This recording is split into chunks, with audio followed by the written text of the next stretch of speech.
아멘. 제가 말씀 위해서 기도하겠습니다. 하나님 아버지, 오직 하나님만을 찬양합니다. 오직 하나님만을 믿고 예배합니다. 이 시간 우리가 함께 하나님 말씀을 보며 읽으며 들었습니다. 계속해서 이 말씀 함께 나눌 때에 성령 하나님께서 우리 각 사람의 마음속에서 그 말씀을 깨달을 수 있도록 도우시고 또 깨달은 바에 순종할 수 있도록 역사하여 주옵소서. 예수 그리스도의 이름으로 기도하옵나이다. 아멘. 느헤미야의 이야기가 이제 중반을 넘어 후반을 향해서 가고 있습니다. 성전 건축이 다 마쳐진 것으로 끝이 아니었습니다. 사람들이 모여서 하나님을 예배할 때에 그들의 심령이 하나님 앞에서 통회하는 마음이 되었고, 정말 그들의 마음 깊은 곳에서부터 회개의 눈물이 솟아 올라왔고, 하지만 또 학사와 느헤미야는 주의 성일에 우리가 하나님의 구원하심에 기뻐하자라고 하며 여러 가지의 감정이 뒤섞이는, 그러면서도 하나님께서 기뻐 받으실 예배가 올려졌습니다. 그리고 이어지는 이야기들은 그들 가운데서의 신앙의 개혁이 일어나는 이야기들, 그리고 모여서 함께 하나님을 예배할 때에 선포되어지는 그 메시지, 창세기에서부터 또 출애굽기에서의 구원과 왕정시대에 주셨던 하나님의 메시지들과 그리고 지금의 자기들의 상황에 오기까지의 하나님의 메시지를 선포하죠. 그게 9장까지의 이야기입니다. 그러면서 오늘 우리가 읽었던 10장에서 이제는 학사 에스라와 느헤미야를 필두로 특별히 성벽 재건에 참여했던 이들이 하나님과의 새로운 언약을 세우는 장면이 나오고 있습니다. 예전처럼 살지 않겠다라고 하는 각오이죠. 이제는 신앙의 삶을 살겠다라고 하는 하나님을 향한 결단이죠. 하나님을 향한 언약, 약속의 인친자라고 하는 표현으로 느헤미야 10장은 많은 사람들의 이름을 쭉 나열하고 있습니다. 하지만 그들이 그 당시에 이스라엘 사람들의 전부는 아니었습니다. 굳이 숫자적으로 비율로 보자면 여전히 소수였습니다. 하지만 그들은 하나님 앞에서 성결한 삶을 살기로 작정하였고 약속하였습니다. 그리고 그들이 약속했던 내용을 오늘 우리가 예배 가운데 함께 보며 읽으며 들었던 것입니다. 그 약속에는 크게 세 가지의 약속들이 포함되어 있습니다. 첫 번째가 다른 민족과 통혼, 결혼을 오고 가며 하지 않는 것. 두 번째가 안식일과 안식년을 지키는 것. 세 번째가 하나님께 여러 가지 성물과 제물과 11조를 드리겠다라고 하는 이 세 가지가 오늘 우리가 읽었던 성경 내용의 핵심입니다. 우리는 항상 성경을 읽을 때에 그 성경이 기록됐던 당시의 특수성과 또 그런 상황 속에서 하나님께서 어떤 메시지를 주시려 했던가를 볼 수 있는, 좀 더 깊은 곳으로 들어가서 볼 수 있는 그런 시각이 필요합니다.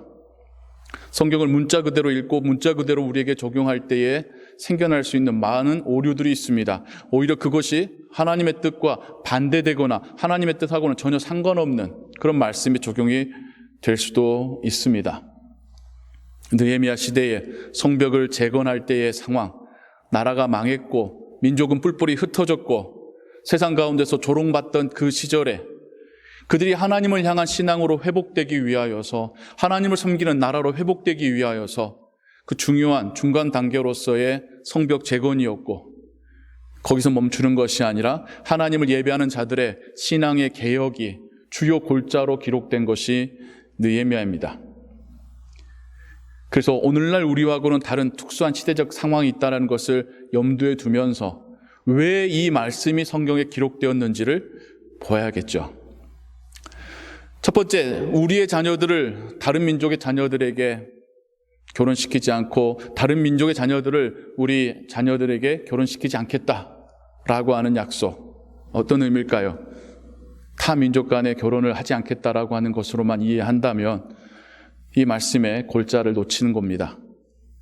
특별히 수많은 인종들과 민족들이 함께 살아가고 있는 이 땅에서 우리도 한 명의 이민자로 살아가고 있는데, 우리가 혹은 우리의 자녀들이 다른 민족과 충분히 결혼할 수 있는데, 그걸 결혼해서 살고 있는데, 이게 하나님 말씀입니다라고 하면서 문자적으로 적용할 수 있을까요? 그 당시에 왜 이런 말씀이 나왔는지를 생각해 보아야겠죠. 그 당시의 결혼은 단지 한 사람과 한 사람의 결합, 혹은 한 가정과 한 가정의 결합의 의미만이 갖고 있는 것은 아니었습니다. 문화적으로, 종교적으로 융합된다라고 하는 뜻을 가지고 있었습니다.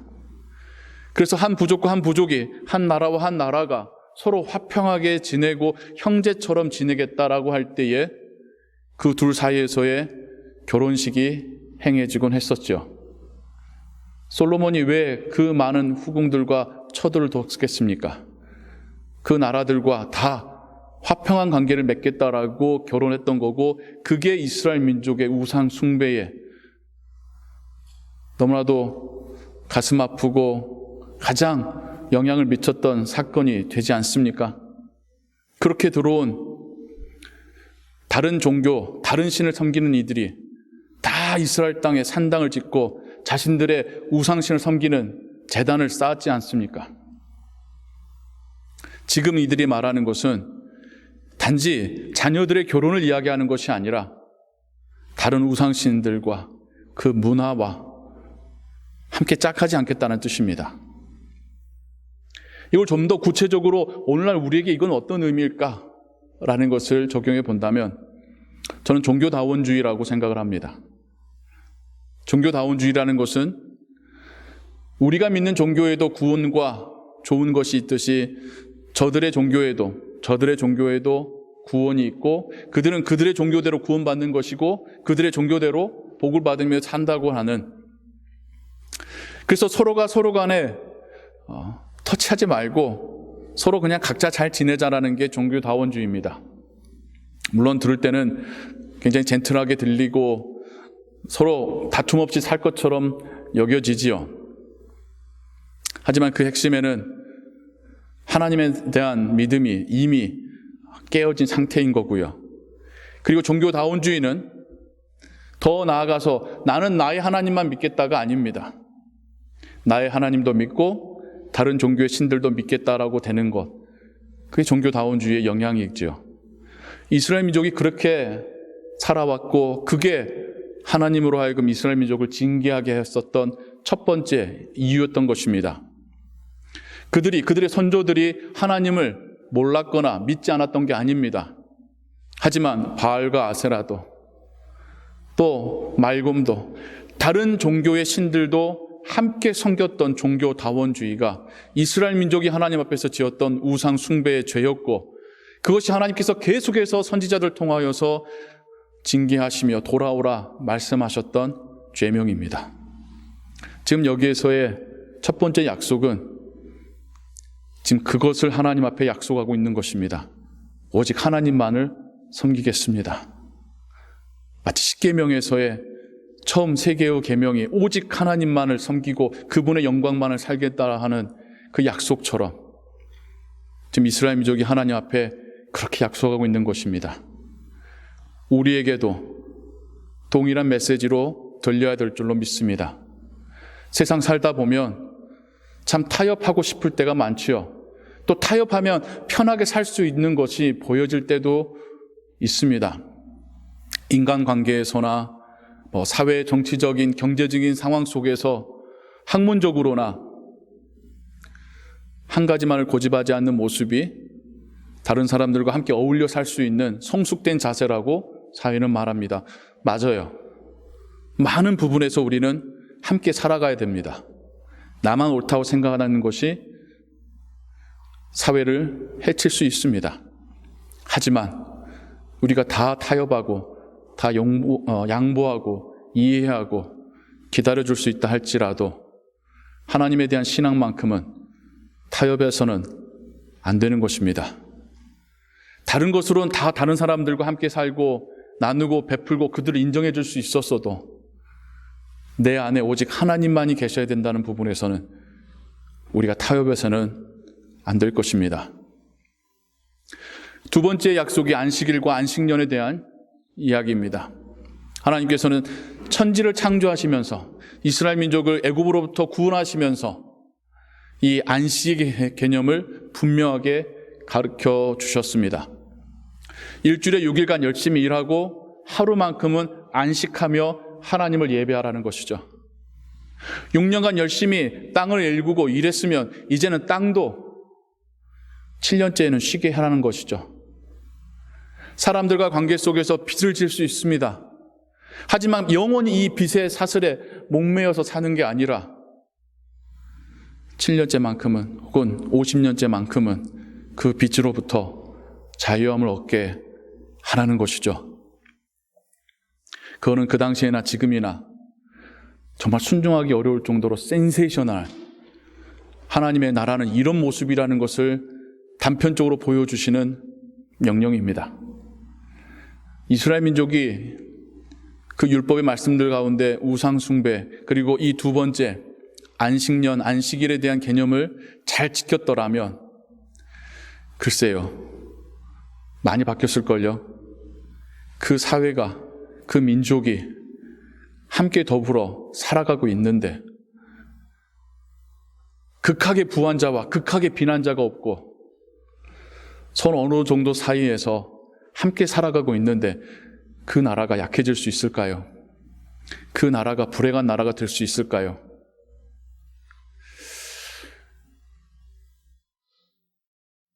우리가 살고 있는 시대는, 그리고 우리가 살고 있는 이 땅은 무한 경쟁의 시대이죠. 각자가 열심히 일해서 자본을 축적하는 게 본인의 힘이고 능력이고 본인이 누릴 부귀영화라고 생각을 합니다. 그래서 가난한 자들은 열심히 안 했다라고 책망하고 부한 자들은 뭔가 특별한 게 있기 때문에 성공했을 거라고 부러워하는 시대, 또 그러한 사회와 세상을 우리가 살아가고 있습니다. 그래서 쉼이 없는 세상이죠. 끊임없이 일하게 만드는, 일한 만큼 더 벌 수 있기 때문에 쉬지 못하는 세상. 그러다 육신이 망가지고 사람들과의 관계가 망가지고 하나님을 믿는 신앙이 끊어져 가는 세상을 우리가 살고 있습니다. 이스라엘 민족에게뿐만 아니라 오늘날 우리에게도 하나님의 이 메시지는 분명하게 들리기를 소원합니다. 우리는 멈출 때도 알아야 됩니다. 우리는 쉴 줄도 알아야 됩니다. 단지 몸이 쉬기 위해서만이 아니라 하나님을 묵상하기 위해서죠. 여러분, 바쁘게 살고 있는데, 바쁘게 일하고 있는데 하나님이 묵상이 됩니까? 하나님이 주신 나의 인생을 향한 하나님의 그 사랑과 은혜가 떠오릅니까? 바쁘다 하면서 불평하기 십상이죠. 근데 한번 어떠한 계기로, 심지어 다쳐가지고도 어쩔 수 없이 일을 못해서라도 한번 쉬어보신 적 있으시죠? 쉬다 보면 그제서야 어느 순간에 하나님이 떠오릅니다. 그동안 나를 지켜주시고 인도해 주셨던 하나님이 떠오릅니다. 인생이라는 게 내가 그동안 땅만 보고 살았구나. 하나님도 봐야 되는데 떠오르게 됩니다. 인생의 행복이라는 거 결코 물질에서 나올 수 없다라는 것을, 편할 수는 있지만 근데 그건 행복은 아니라는 것을 깨닫게 되지요. 우리가 하나님과의 관계를 회복하려든 내 옆에 있는 내가 사랑하는 사람과의 관계를 회복하려든 우리는 안식이 필요합니다. 안식하지 못하면 마치 브레이크가 고장난 차와 같습니다. 마냥 질주하다가 어디에 들이받기 전에는 멈춰서지 못합니다. 안식일과 안식년에 대한 이야기는 단지 경제활동을 그때 쉬겠다라고 하는 것에 그치는 것이 아니라 하나님께로 초점을 다시 맞추겠다라고 하는 약속인 겁니다. 일주일에 하루라도, 7년 중에 하루라도, 50년, 내 평생 중에 1년이라도 온전히 하나님께 집중하겠다라고 하는 약속입니다. 그게 우리에게 적용이 되는 어떤 의미일까요? 우리의 일상 속에서 우리가 하나님을 초청하고 하나님을 묵상하고 그 말씀 읽고 듣고 기도하고 감사하고 하나님께 간구하고, 그래서 하나님이 내 인생의 주인이시며 친구이시며 구원자 되심을 확인하고 고백하는 그런 일상의 예배로서의 삶, 그게 오늘날 우리에게 있어서의 안식일과 안식년의 개념이지 않겠습니까? 그리고 좀 더 구체적으로 우리 쉬어가면서 일하면 좋겠습니다. 좀 쉬면서 하나님도 예배하고 가족들과 시간도 보내고, 돈 버는 일 말고 돈 안 버는 일, 다른 사람 도와주는 일, 하나님만을 위해서 일하는 일도 해가면서 그렇게 살면 좋겠습니다. 그렇게 살며 감사해야 하고 기뻐하다가 평안한 마음 가지고 살다가 또 하나님께서 우리에게 주신 육체 수명이 다하는 날 정말 밝은 표정으로 아버지 제가 갑니다. 이제 아버지 배웠겠네요. 라며 갈 수 있는 그런 인생 살면 좋지 않겠습니까? 세 번째로 하나님을 향한 헌물과 11조에 대한 이야기입니다.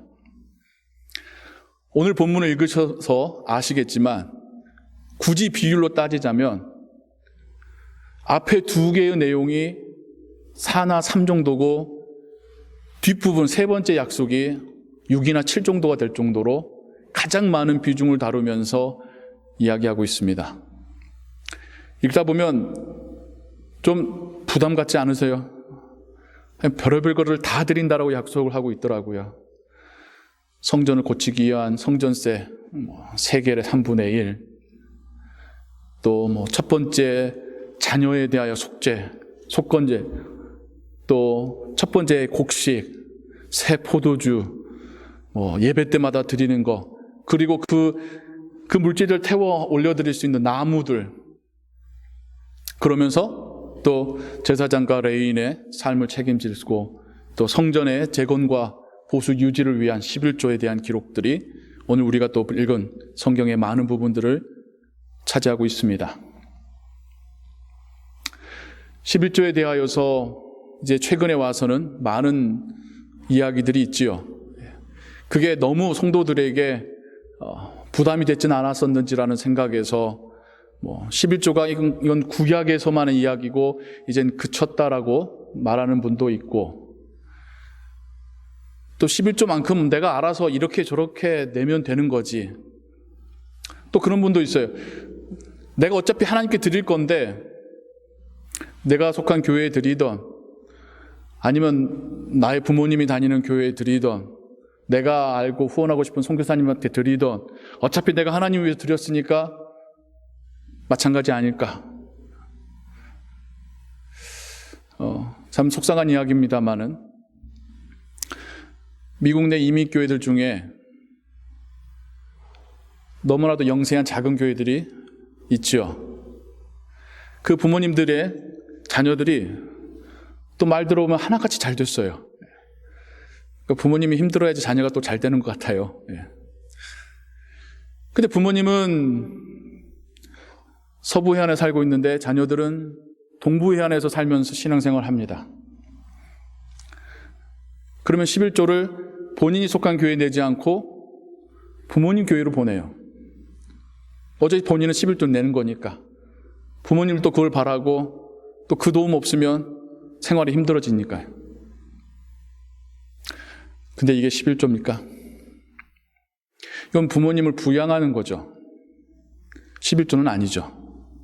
오늘 우리가 읽은 내용에 따르면 하나님의 전을, 그게 눈에 보이는 성전이라고 한다면 오늘날 우리에게 믿음의 공동체라고 할 수 있는 우리가 속한 교회가 버려지지 않고 유지되어지고, 아니 유지되어진 걸 넘어서 하나님을 예배하며 세상을 향하여서 하나님을 보여줄 수 있는 사역을 위하여서,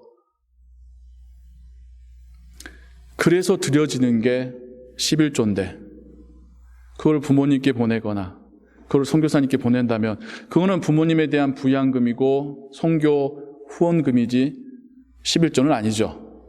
하나를 가지고 이것과 저것을 같이 해결해 보려 하지만 냉정히 말하자면 11조는 아니죠. 또 11조만큼을 낸다고 생각해서 쪼개서 이렇게 내시는 경우도 있습니다.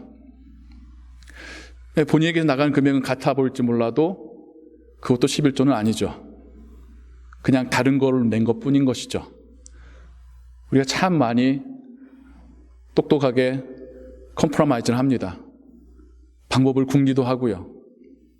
하지만 정말 내 소득의 10분의 1을 낼 자신이 없다 할지라도 적더라도 11조로 내가 속한 공동체를 위하여서 하나님께 드리는 게 11조입니다. 제가 지난 12년 반 동안 사역했던 교회에서 이런 부분에 대하여서 참 말을 못했었어요. 성도들이 무서워서 말을 못한 게 아니라 저도 자라면서 한국교회에서 이런 부분에 대하여서 좀 불편했던 게 많았었던 것 같아요. 그러니까 젊은 목회자가 나는 좀 다르게 해봐야지 라는 마음에서 이런 부분에 대해서 언급을 거의 하진 않았었습니다. 그런데 제가 수년이 지난 다음에 발견한 것은 성도님들이 헌금에 대하여서 잘못된 이해를 가지고 있다라는 것을 발견했습니다. 그럼 그건 누구 잘못일까요? 가르쳐주지 않은 제 잘못이죠. 그때 하나님께도 회개했습니다. 물론 부담도 되고 또 지금 세상 속에서 이 자본주의의 미국 안에 살려면 그게 보통 일은 아니라는 것은 인정합니다. 하지만 이게 하나님께 드리는 겁니다라는 것은 가르쳐 드렸어야 됐는데 그걸 다 못할지라도 그래도 내가 이만큼이라도 내가 지금 하나님께 하고 있다라는 것을 아시게끔 도와드렸어야 됐는데 편하게 신앙생활 하도록 말하지 않았다 보니 그때 당시에는 성도들한테는 좋은 말 들었을지 몰라도 시간 지나고 보니 알아야 될 것을 모르고 계신 부분들을 발견하며 제가 참 많이 속상했던 기억이 납니다. 그래서 여러분들께 성경 본문이 말하기에 또 이렇게 말씀드리게 됩니다. 하나님의 것을 하나님께 드리는 것은 성도의 의무입니다. 더 나아가서 그러면 이러한 약속들, 이렇게 약속하는 사람들의 그 약속이 그 당시에나 지금이나 어떤 의미가 있는 것일까? 제가 오늘 말씀을 시작하면서 지금 이 약속에 참여한 수는 전체 그 당시에 그 지역의 이스라엘 민족의 수에 비하여서 소수였다라고 말씀드렸죠. 무슨 말입니까? 소수의 헌신된 자들의 그 헌신이 성전을 세웠고 성벽을 세웠고 그 안에서 하나님을 향한 제사가 예배가 세워지게 했더라는 겁니다.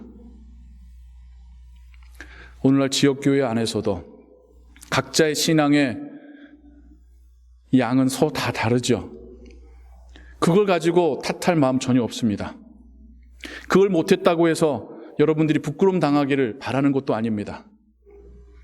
제가 여러분들에게 말씀드리고 싶은 것은 그러나 이런 개념이 있다는 거예요. 하나님을 위해 드리는 예물, 그것이 교회 공동체로 세워가고 교회가 교회의 일을 할 수 있게 한다라는 것, 거기에 우리가 함께 동참하는 것, 그것이 지금 오늘날 우리 시대에 우리가 성벽 재건에 참여하는 모습이라는 것입니다.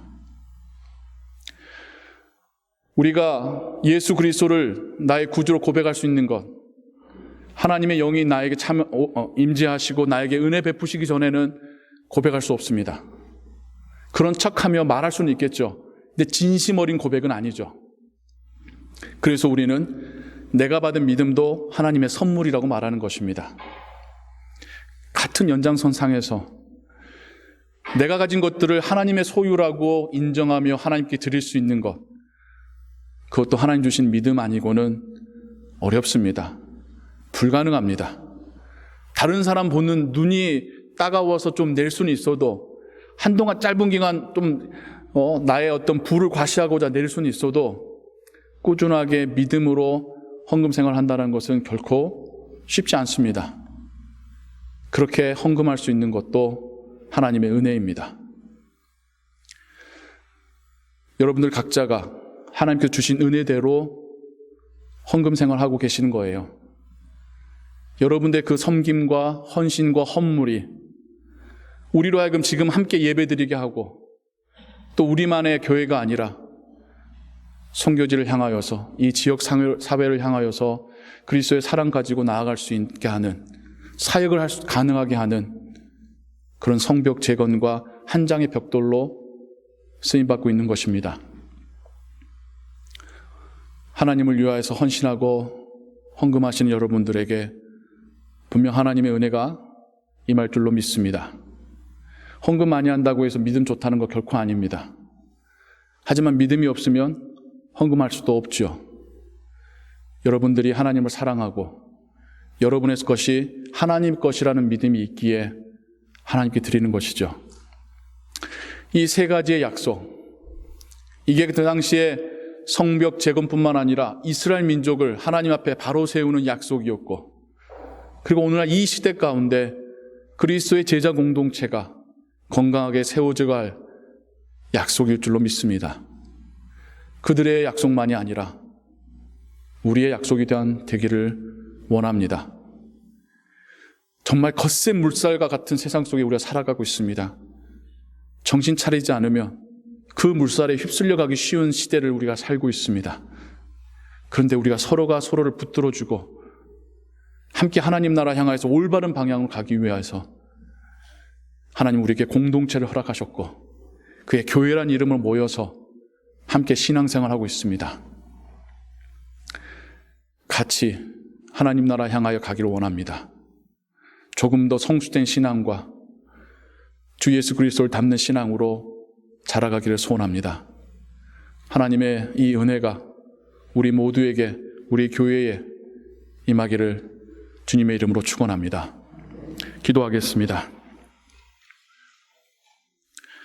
하나님 아버지, 성벽 재건 이후에 이스라엘 민족의 신앙이 개혁되고 있습니다. 그동안 그들의 부족했던 것이 무엇이었는지를 깨닫게 되고 하나님 앞에 약속하며 자신들의 이름을 올려드리고 서원하고 있습니다. 이것이 진정으로 하나님께서 바라셨던 개혁임을 믿습니다. 우리가 살아가는 이 시대 가운데 다른 신들과 다른 종교와 짝하지 않게 하시고 우리의 일상 속에 계속해서 하나님과 동행하는 삶이 되게 하시고 우리가 하나님을 위해서 일하고 하나님께로부터 받은 바를 드리는 신앙, 용기 있는 신앙 되게 하옵소서.